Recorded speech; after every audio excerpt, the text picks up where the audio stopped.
saya Relon Star dan saat ini saya ingin membagikan sesuatu yang sangat penting buat kalian semua.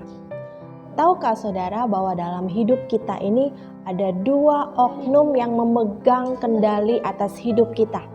Mau tahu siapa? Oke, kita baca di dalam Yohanes 10 ayat yang ke-10. Saya akan membacakan hal ini buat saudara semua. Pencuri datang hanya untuk mencuri dan membunuh dan membinasakan. Aku datang supaya mereka mempunyai hidup dan mempunyainya dalam segala kelimpahan. Nah saudara, dalam hidup kita ini ada dua oknum yang datang dalam hidup kita. Yang pertama adalah pencuri. Pencuri datang, kerjanya ialah mencuri, membunuh, dan membinasakan. Nah, itulah bagian yang dilakukan oleh si pencuri ya saudara. Kemudian ada satu oknum lagi yang datang, yaitu aku datang. Yaitu siapa? Yaitu Tuhan Yesus. Dia datang supaya mereka atau kita mempunyai hidup dan mempunyainya dalam segala kelimpahan. Nah, ada dua oknum yang datang dalam hidup kita ya saudara. Yaitu yang pertama adalah pencuri. Nah, yang kedua adalah Tuhan datang. Dua-duanya ini sama-sama datang saudara dalam hidup kita. Si pencuri datang, kerjanya adalah mencuri. Apa yang dicuri saudara? Apa yang dicuri oleh iblis? Yaitu mencuri damai sejahtera. Dia mencuri iman kita. Dia mencuri fokus kita kepada Tuhan. Sehingga tidak heran kalau hari-hari ini banyak anak-anak Tuhan yang kehilangan fokus kepada Tuhan. Betul? Banyak orang yang sekarang meninggalkan pertemuan-pertemuan ibadah. Nah, itu terjadi saat ini. Kenapa? Karena dia mengizinkan oknum ini datang dan mencuri, mengalihkan fokus dia kepada Tuhan. Itu kalau kita mengizinkan oknum ini untuk mengendalikan hidup kita. Dia akan membuat kita jauh dari Tuhan. Dia akan membunuh iman kita. Dan kita akan semakin lama semakin terseret jauh dari Tuhan. Itu yang dikehendaki oleh pencuri ini saudara. Namun ada satu kabar baik buat saudara. Yaitu ada satu oknum lagi juga yang datang. Yaitu Tuhan Yesus. Dia datang dan apa yang dia janjikan? Tuhan menjanjikan bahwa aku datang supaya mereka mempunyai hidup. Dan mempunyainya dalam segala kelimpahan. Tuhan datang dan menjanjikan kita supaya kita diberikan hidup. Nah, orang hidup tersebut seperti apa saudara? Orang hidup itu dia bergerak, dia bersemangat untuk melakukan sesuatu. Tetapi kalau kita mengizinkan untuk pencuri datang, maka semangat kita akan diambil, dicuri saudara. Kita nggak lagi bersemangat dalam menjalani hidup. Makanya nggak heran kalau ada hari-hari ini orang berkata, aduh kok hidup saya gini-gini aja. Nah, gini-gini aja tuh gimana ya? Ya berarti hidup mereka dicuri oleh, semangat mereka dicuri oleh iblis, si pencuri itu tadi saudara. Makanya ada dua oknum yang datang dalam hidup kita. Taruhlah si oknum pencuri ini, saya menganalogikannya dengan simbol tombol merah. Kemudian ada Tuhan datang dan saya menganalogikannya dengan simbol tombol hijau. Nah saudara, jadi jangan salah pencet tombol. Kalau dalam hidup kita ini, kita mau menyikapinya, kita mau memberikan kendali hidup kita kepada pencuri, maka yang ada kita akan semakin tergerus. Ketika ada masalah datang, dan masalah datang itu tiba-tiba ya saudara. Dia nggak izin dulu, dia nggak minta izin dulu, dia tidak WA dulu. Masalah tiba-tiba jebret, datang aja di hadapan kita. Kalau kita nggak siap, bisa jadi kita mengizinkan si pencuri ini, kita pencet tombol merah tadi dan mulailah iblis datang. Masalah ekonomi datang, kita mulai melakukan tindakan-tindakan yang merugikan.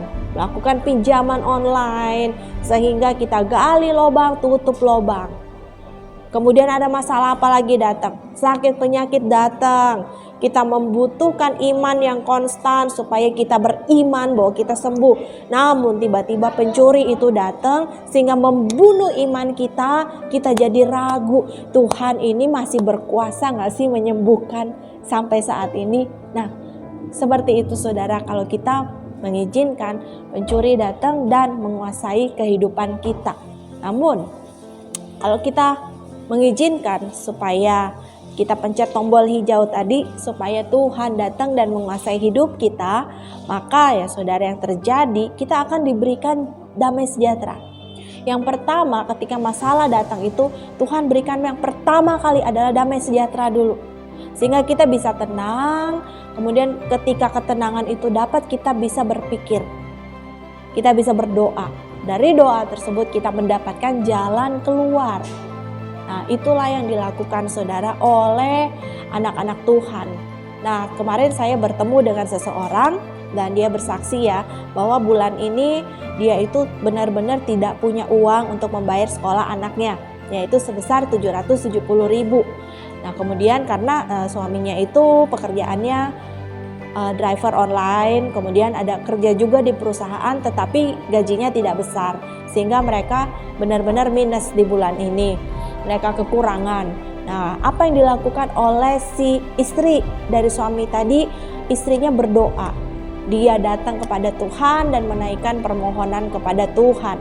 Apa yang terjadi? Tiba-tiba bosnya, suaminya menelpon dan mengatakan bahwa bulan ini bos suaminya itu akan mentransfer uang sebesar 770.000 untuk biaya sekolah anaknya. Nah, seperti itu ya saudara, kalau kita pencet tombol hijau tadi, ceklek, maka jalan keluar dari Tuhan akan terjadi.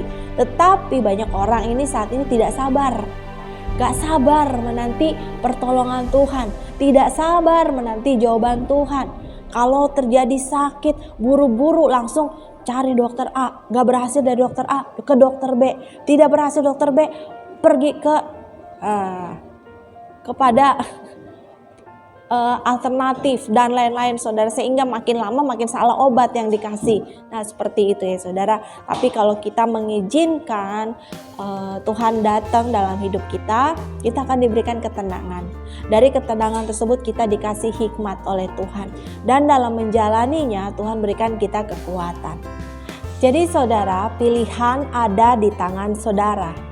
Saudara mau pilih memberikan ruang bagi si pencuri tadi untuk membunuh, membinasakan iman atau hidup saudara dan menghancurkan hidup saudara, atau saudara mau memencet tombol hijau tadi dan mempersilahkan untuk Tuhan datang dan memberikan saudara hidup dan mempunyainya dalam segala kelimpahan. Semua itu pilihan ada di tangan kita. Jangan sampai salah pencet tombol. Oleh karena itu judul sharing hari ini adalah jangan salah pencet tombol. Kalau saudara salah pencet tombol, maka hasilnya pun akan berbeda. Tapi kalau saudara benar-benar datang kepada Tuhan dan mempersilahkan biar Tuhan yang bekerja dalam hidup saudara, mempersilahkan Tuhan untuk menyembuhkan sakit saudara, maka saya percaya maka Tuhan akan memberikan jalan keluar bagi setiap masalah dalam hidup kita. Nah saudara, saat ini kalau kita salah pencet tombol, kita mengizinkan pencuri itu datang, dia itu kerjanya teratur, rapi, sistematis ya saudara. Iblis bekerja secara sistematis karena ia juga mempunyai strategi.